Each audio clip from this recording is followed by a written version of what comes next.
आसमान गिर रहा है। जंगल में एक डरपोक खरगोश रहता था। एक दिन वह देवदार के पेड़ के नीचे मजे से सो रहा था कि अचानक एक फल उसके सिर पर आ गिरा। डरपोक खरगोश की नींद खुल गई। वह सोचने लगा कि ये क्या हुआ, क्या गिरा मेरे सिर पर?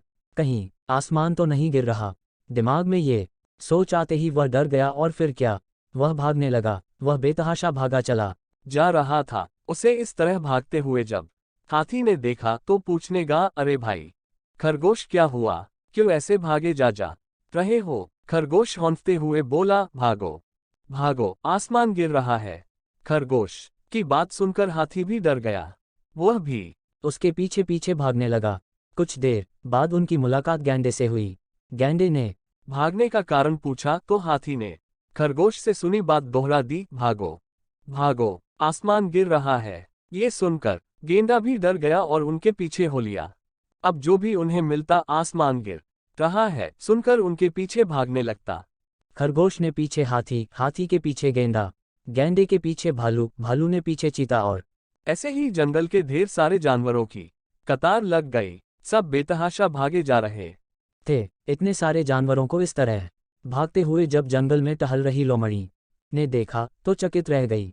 उसने कतार ने लगे भालू से पूछा, क्या हुआ भाई, तुम सब लोग ऐसे कहाँ भागे चले जा रहे हो?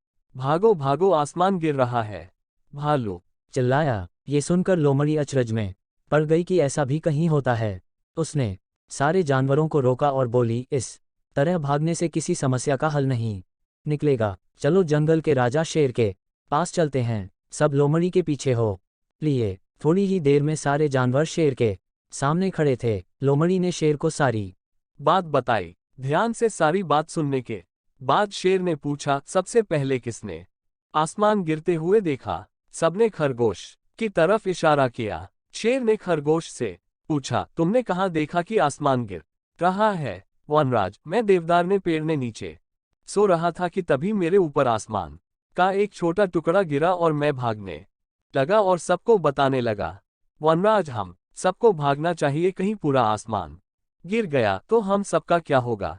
खरगोश की बात सुनकर शेर को कुछ संदेह हुआ। उसने लोमड़ी से कुछ चर्चा की, फिर सारे जानवरों को लेकर उसी देवदार ने पेड़ के पास आया जहां खरगोश सोया था। वहां देवदार का फल गिरा। देखो से सारा माजरा समझ आ गया।